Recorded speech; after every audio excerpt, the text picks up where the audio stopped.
तरह का सवाल आपके पास आ जाता है, तब आप कैसे सॉल्व करेंगे इसको? तो पहले तो चेक करेंगे ये एक्स स्क्वायर है, बिल्कुल है, ये भी एक्स है, ये भी सही है और प्लस सी है, ये भी बिल्कुल सी है। तो चलिए अब इसको बनाते हैं। तो देखिए पहला वाला तो सिंपल है, ए एक्स स्क्वायर यानी ए एक्स का होल स्क्वायर मिल गया हमको। ये कितना है? माइनस है तो 2 ए कितना है मेरे पास? ए एक्स है। अब बी ही तो ढूँढना होता है, मैंने बताया कि ये 2 ए बी है, तो बी कैसे ढूँढेंगे? तो बी ढूँढने के लिए अब हमको 3 ए बी एक्स चाहिए, तो हमको तो ए पता है और एक्स पता है, हमको सिर्फ़ घट क्या रहा है? हमको घट रहा है 3 बी घट रहा है। मैं 3 बी लगा दिया, अब 3 बी जब लगा दिया, तो 3 बी 3 ए बी एक्स तो आ गया, तो यानी 2 एक्स्ट्रा दिख रहा है, तो 2 से भाग लगा देंगे, तो ये निकल लिया। अब ये कितना बचा? 3 ए बी एक्स बचा। यानी कि मेरा जो पोर्शन नहीं था, वो कौन-सा था? 3b/2 नहीं था, तो 3b/2 को के स्क्वायर को एक बार जोड़ेंगे और एक बार 3b/2 के स्क्वायर को घटा देंगे और यहाँ कितना बचेगा? 2b square. इसकी वैल्यू क्या आ जाएगी आपके पास? 0 आ जाएगी।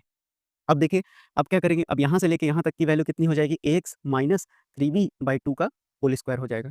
अब बचेगा क्या मेरे पास? ये वाला पोर्शन बचेगा। तो यहाँ पर अब मैं इसको कैसे लिख दूँगा? तो ये देखिए, ये आपके पास कितना हो जाएगा? 3 तिरिकी 9b स्क्वायर और अपॉन 4 और यहाँ कितना हो जाएगा? 2b स्क्वायर बराबर 0।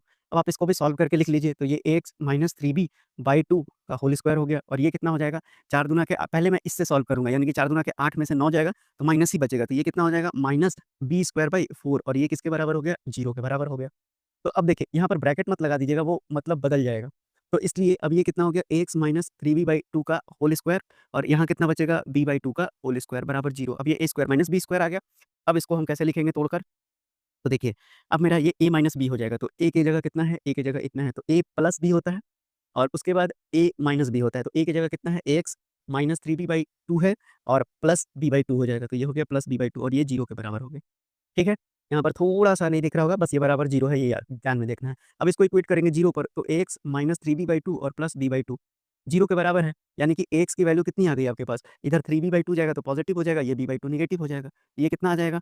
2 एलसीएम रहेगा तो 3b में से b जाएगा तो कितना आ जाएगा? 2b/2 हो जाएगा। तो यानी कि 2 से 2 कैंसल आउट हो गया, तो एक्स की वैल्यू b आ गई, तो एक्स की वैल्यू कितनी आ जाएगी? b/a आ जाएगा। तो एक एक्स की वैल्यू तो इतनी आ गई। अब दूसरे को भी सब्स्टिट्यूट करके देखिए तो कितना हो जाएगा आपका दूसरा वाला? या आपका हो जाएगा एक्स माइनस 3b/2 और प्लस b/2 को 0 पर इक्वेट करेंगे। तो एक्स की वैल्यू कितनी हो जाएगी? उधर जाएगा तो 3b/2 पॉज़िटिव हो जाएगा और b/2 अब देखिए कुछ गड़बड़ हुआ है क्या? तो देखिए a प्लस b है और दूसरा कितना होना चाहिए था? a माइनस b है। तो सॉरी यहाँ पर माइनस b/2 हो जाएगा। ठीक है? तो अब उधर जाएगा तो दोनों क्या हो जाएगा? प्लस ही हो जाएगा तो ये भी b/2 हो गया। तो ax की वैल्यू कितनी हो जाएगी? ये हो गया 2 और 3b और 1b मिलके 4b हो गया। तो 2 दूना 4 हो गया तो ax की वैल्यू कितनी हो गई? 2b हो गई तो x की वैल्यू कितनी हो जाएगी? 2b/a। तो एक वैल्यू आ गया 2b/a और दूसरा वैल्यू आ गया x/a।